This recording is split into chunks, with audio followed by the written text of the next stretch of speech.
The Souls-like genre continues to be a staple in the modern gaming industry, and between Elden Ring Nightfall, Berserker, and the Lies of P DLC, it seems to be flourishing in 2025. The latest developer to throw their hat in the ring is Lindsay Games with their brand new IP, Wuchang, Fallen Feathers, releasing across PC, PS5, and Xbox Series S and X as a Day 1 Game Pass release. Can it hold up to the giants in the genre? Or is Wuchang game ain't nothing to f*** with? The game takes place in a gritty, plague-infested China during the Ming Dynasty, where you step into the boots of the amnesiac pirate Bai Wuchang. Discovering you have been inflicted with the disease known as the Feathering, you must travel across a hostile landscape to find a cure before you turn into a grotesque bird-like monster.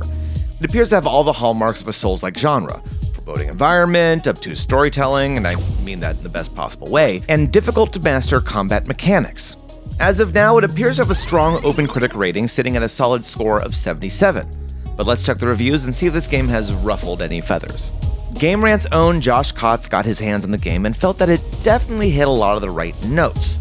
The focus on atmosphere, subtle world building, and combat match the expectations people have from other games in the genre, stating it's a highly familiar trope that has been all but worn to the bone at this point, and yet it manages a cadence that should keep those willing to follow it heavily invested until the credits roll. He also notes that the setting and the voice acting really help make the game stand out, as well as the execution on the game's multiple endings. It feels as though your choices, side quests, and even certain NPC interactions really have an influence on how the story pans out. Of course, a Souls-like really lives and dies on its combat mechanics, and there seems to be a lot at play here.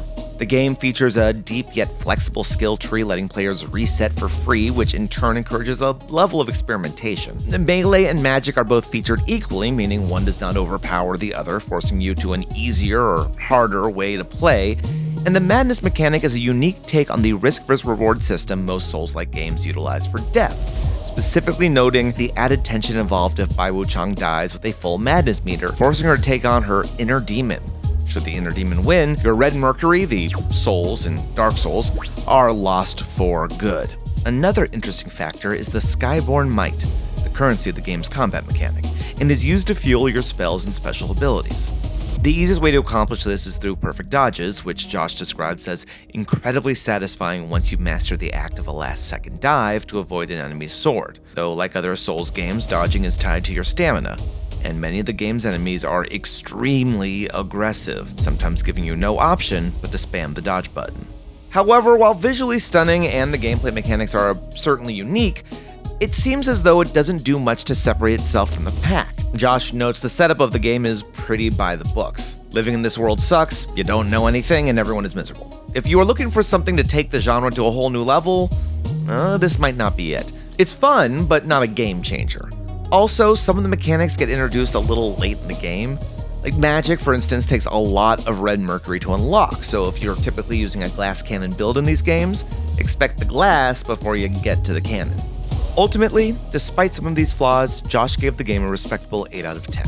Through a combination of well-integrated systems and stunning design choices, it carves a solid rating for itself, but otherwise, it is a traditional Souls-like at its core. The skill tree is flexible, which is great. You'll need to adjust it to accommodate the wildly varying difficulty.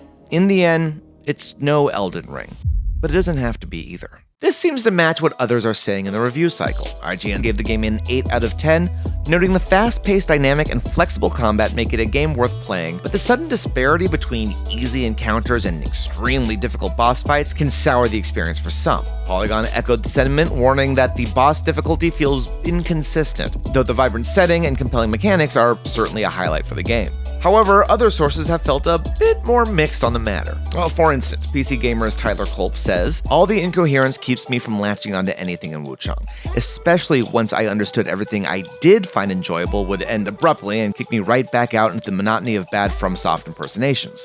A handful of tightly designed boss fights can't save a game so bereft of personality." Games Radar gave it a 3.5 out of 5, noting many of the same complaints. The story isn't the most engaging, and the uneven difficulty spikes could turn off even the most die-hard Souls-like fans. Overall, it seems that if you are a die-hard Souls-like fan looking to fill another couple hours of sweat-inducing gaming into your life, this could be next on your queue. Between the new setting and interesting combat mechanics, you should have a good time, even if it's more of a short-term fix than a long-term favorite. For those new to the genre, the flexible builds, especially when it comes to being able to reset and try something new, should make this a little easier as an entry point, but the sudden back and forth changes in difficulty may be a bit much for you to handle. Still, with an Opencritic score of 77 as of this filming, it's not too shabby. And if you are a Game Pass subscriber, it's at least worth giving it a spin if nothing else is on your radar. What do you think? Are you going to be giving Wuchang Fallen Feathers a shot? Let us know in the comments, and for all the reviews, ratings, and responses across the industry, you got the best seat in the house right here at GameRant.